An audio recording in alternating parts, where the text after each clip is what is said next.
America की ओर से भारत पर लगाया गया 50% टैरिफ क्या अब हट जाएगा? ये सवाल इसलिए क्योंकि 3 अमेरिकी सांसदों ने ट्रंप की नेशनल इमरजेंसी के तहत लगाए गए टैरिफ को गैर कानूनी बताते हुए प्रस्ताव पेश किया है। अमेरिका की राजनीति में एक बार फिर भारत से जुड़े ट्रेड फैसले पर हलचल तेज हो गई है। 3 अमेरिकी सांसदों ने मिलकर राष्ट्रपति डोनाल्ड ट्रंप द्वारा भारत पर लगाए गए 50% टैरिफ को खत्म करने के लिए एक प्रस्ताव पेश किया है। यूएस हाउस ऑफ रिप्रेजेंटेटिव के सदस्य डेबोरा रॉस, मार्क वीसी और राजा कृष्णमूर्ति ने ये प्रस्ताव पेश किया। इन सांसदों का कहना है कि ट्रंप की ओर से भारत पर टैरिफ लगाने के लिए जिस नेशनल इमरजेंसी का सहारा लिया गया वो न सिर्फ गैर कानूनी है बल्कि इससे अमेरिकी जनता को भी नुकसान हो रहा है।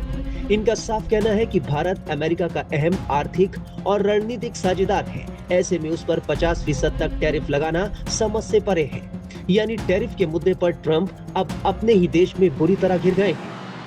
दरअसल अगस्त 2025 में ट्रंप प्रशासन ने भारत से आने वाले सामान पर पहले 25% टैरिफ लगाया। इसके कुछ ही दिनों बाद भारत की ओर से रूसी तेल की खरीद का हवाला देते हुए 25% अतिरिक्त सेकेंडरी ड्यूटी लगा दी गई। इस तरह कुल टैरिफ 50% तक पहुंच गया। ये पूरा फैसला international emergency economic power act के तहत लिया गया, जिसे अब डेमोक्रेट सांसद चुनौती दे रहे हैं। भारतीय मूल के अमेरिकी सांसद राजा कृष्णमूर्ति ने टैरिफ को उल्टा असर डालने वाला बताया। उनके मुताबिक सप्लाई चेन बाधित हो रही है, अमेरिकी वर्कर्स को नुकसान हो रहा है और कंज्यूमर्स के लिए चीजें महंगी हो रही हैं। उनका मानना है कि टैरिफ हटने से यूएस इंडिया इकोनॉमिक और सिक्योरिटी कोऑपरेशन और मजबूत होगी।